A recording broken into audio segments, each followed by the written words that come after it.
보도록 하겠습니다. 이 단어는 인간과 사회예요. 인간과 사회. 자, 여기서는 총 한 4문항 정도 출제가 됩니다. 네, 4문항에서 많이 나오면 5문항까지 출제가 되는 그런 단원이 되겠습니다. 자, 그럼 한번 보도록 하겠습니다. 이 부분은 제일 중요한 건 일단 이게 사회학에서 쓰는, 이게 이제 결국은 사회문화잖아요. 그러니까 사회학이 들어가 있어요. 사회학과 문화인류학인데 이런 사회학에서 쓰는 사회학적 개념 문제가 여기서 출제가 되는 거예요. 자, 사회학적 개념에서 파트 1을 한번 보도록 하겠습니다. 자, 첫 번째, 사회화라는 개념을 여러분들이 알아두셔야 돼요.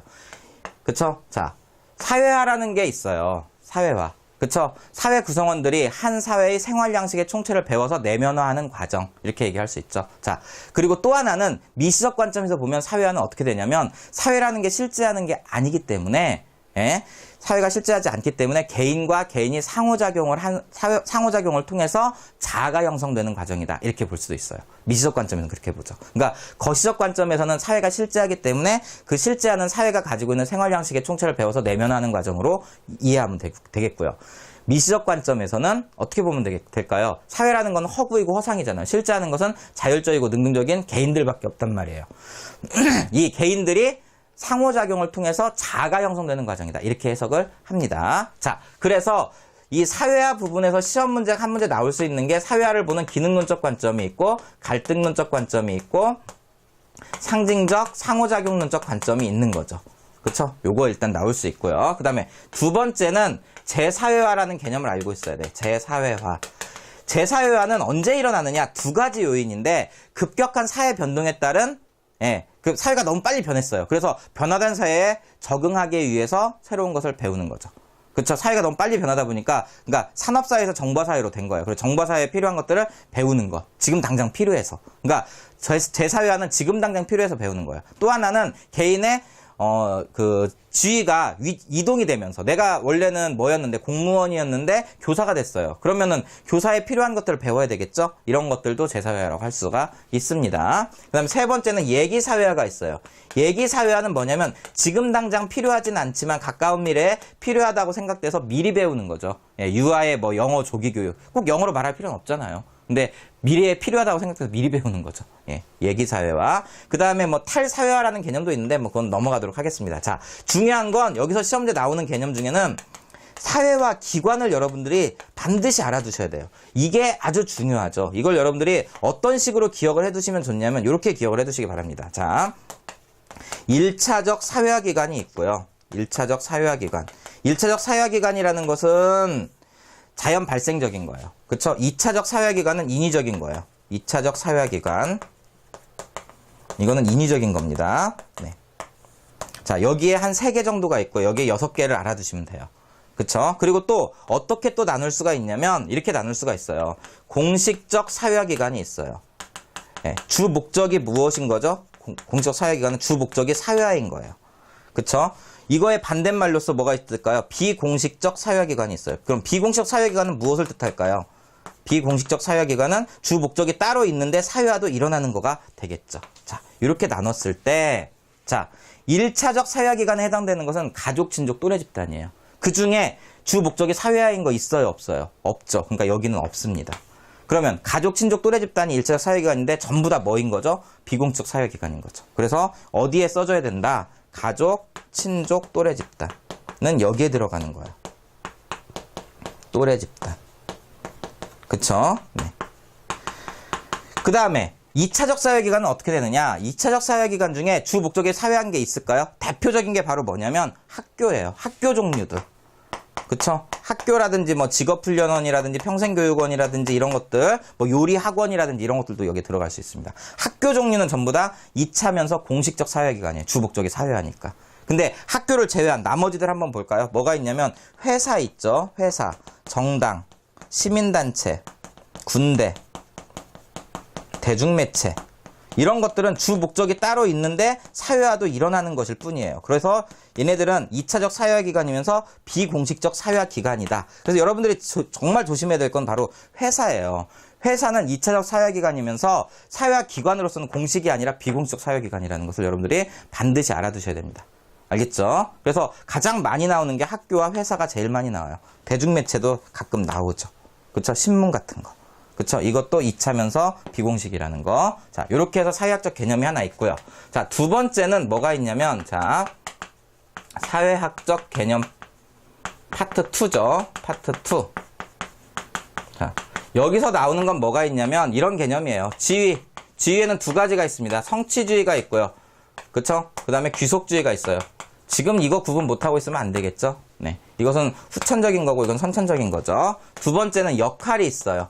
역할은 지위에 기대되는 행동 양식이에요. 세 번째는 뭐가 있냐면 실제로 역할을 수행하는 것을 역할 수행 또는 역할 행동 이렇게 얘기합니다. 그래서 여기서 시험 문제 나오는 것 중에 핵심 포인트가 있는데 그것은 바로 무엇이냐면 보상과 제재를 할 때 역할에다가 하느냐 역할 수행에다가 하느냐 이거죠. 역할에 대한 보상과 제재가 따른다. 이게 문제에 제일 많이 나오는 거예요.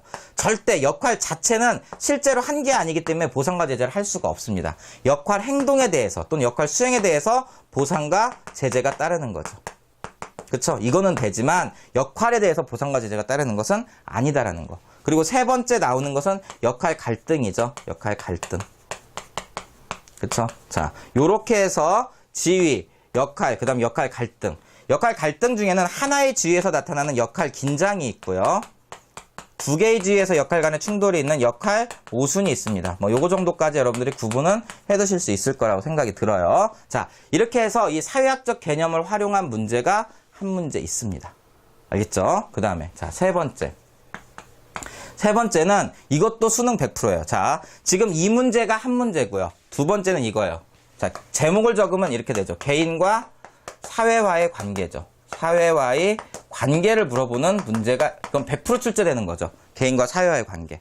자, 이거와 관련해서 뭐가 있냐면 바로 사회 실제론이 있어요. 사회 실제론이라는 것은 사회가 실제로 존재한다라는 거고 개인은 사회에 영향을 받는다. 이런 개념이죠. 그래서 사회 그 유기체설이 대표적이고요. 그리고 하나는 이제 사회 명목론이에요. 사회 명목론은 뭐죠?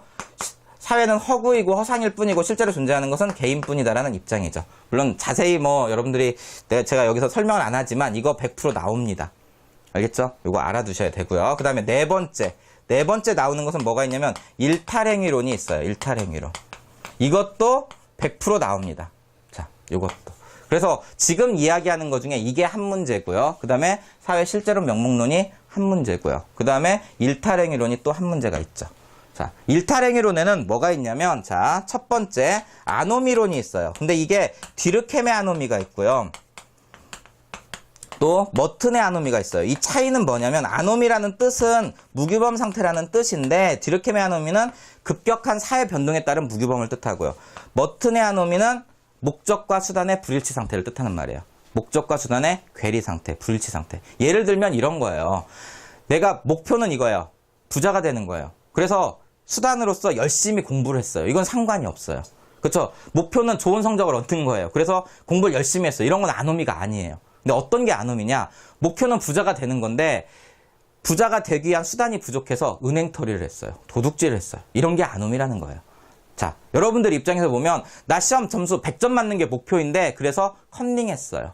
이런 게 아노미라는 거예요. 이게 이제 머튼식 아노미예요. 목적과 수단의 불일치 상태. 알겠죠? 그 다음에 세 번째는 뭐가 있냐면 차별적 교제이론이라는 게 있습니다. 차별적 교제이론. 자, 이것은 무엇을 뜻하는 거냐면 일탈행위 집단과의 접촉을 통해서 일탈자가 된다라는 이론이에요. 근데 이것은 일탈행위 집단과 상호작용을 통해서라는 말을 통해서 일탈행위를 규정하는 객관적 기준이 있는 거예요. 근데 이론 자체는 상징적 상호작용론적 입장이죠. 이게 그래서 중요한 부분이죠. 차별적 교제이론. 그쵸?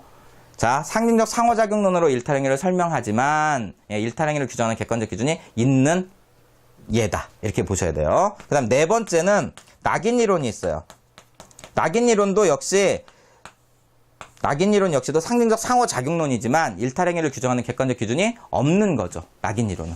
그쵸? 그게 자, 차별적 교제이론과 낙인이론은 상징적 상호작용론적 입장에서 보지만 얘는 일탈행위를 규정하는 객관적 기준이 있고 얘는 없다라는 거 이거 알아두셔야 되고요. 아노미론은 기본적으로 기능론적 관점이죠.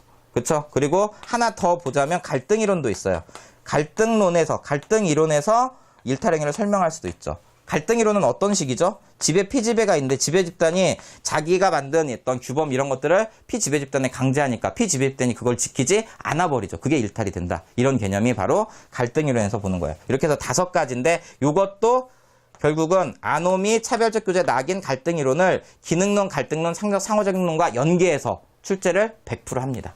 네, 이렇게 해서 3문제가 일단 있고요. 자, 그 다음에 가장 중요한 사회 집단과 사회 조직 파트를 한번 보도록 하겠습니다.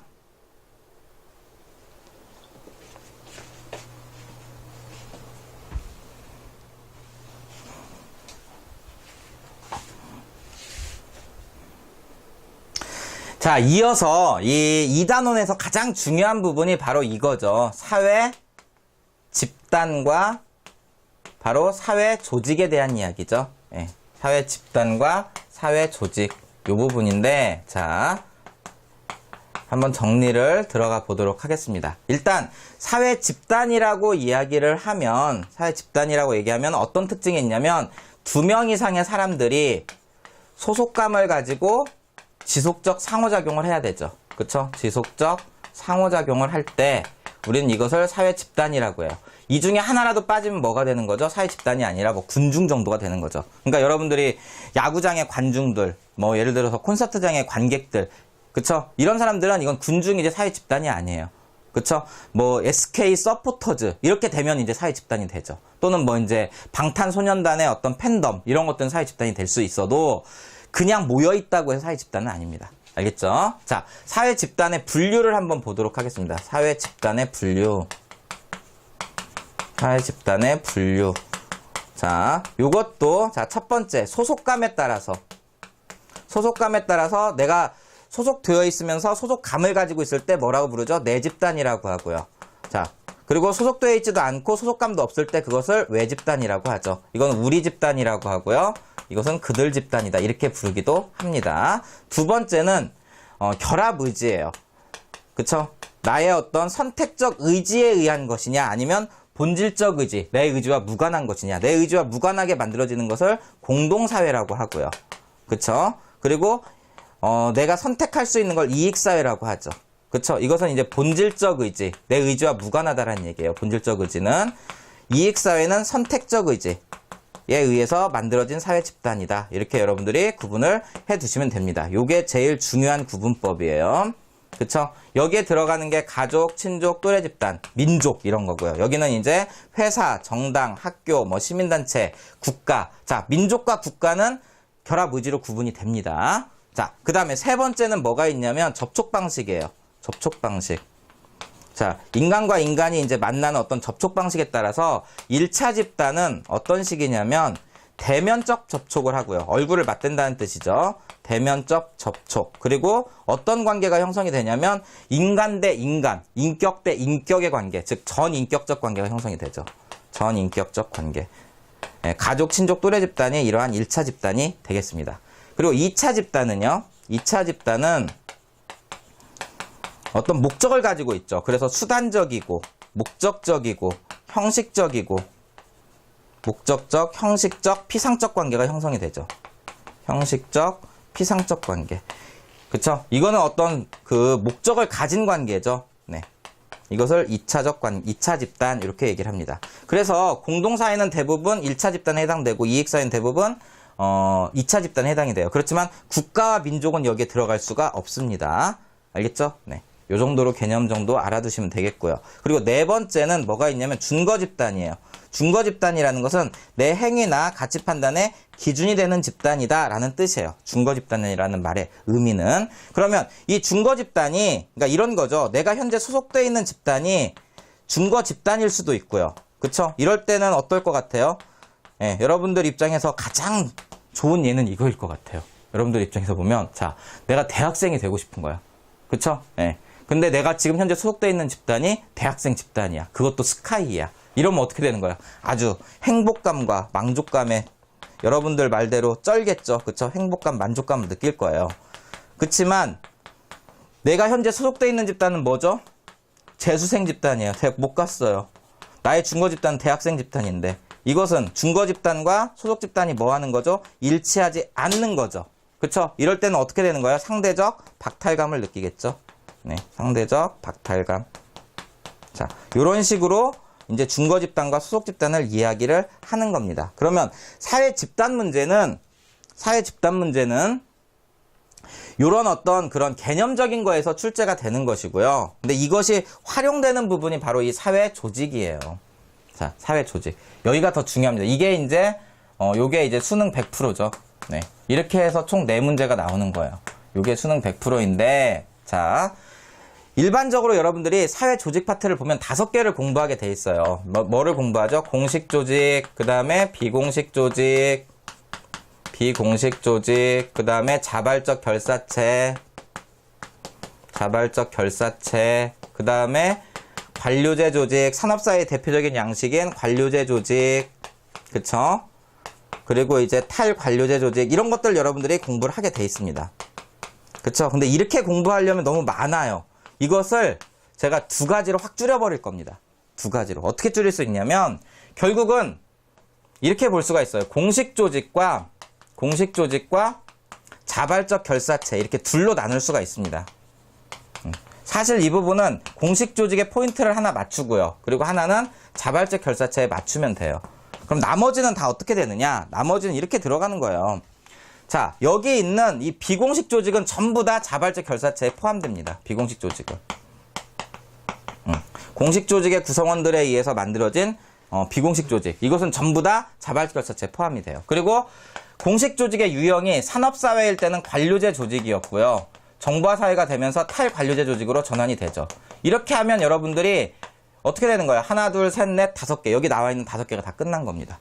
자, 그러면 그림을 어떻게 보면 되느냐? 이런 원리로 여러분들이 기억을 해두시면 돼요. 자, 결합 의지에 의해서 구분을 했던 공동사회와 그 다음에 선택적 의지인 이익사회가 있다고 쳤을 때, 자, 크게 봤을 때 이렇게 되는 겁니다. 자, 이게 만약에 공식 조직이라면 이게 자발적 결사체고 여기에 뭐가 있다? 이렇게 비공식 조직이 있다. 요 그림만 여러분들이 이해를 하면 돼요. 자, 공식 조직이고요.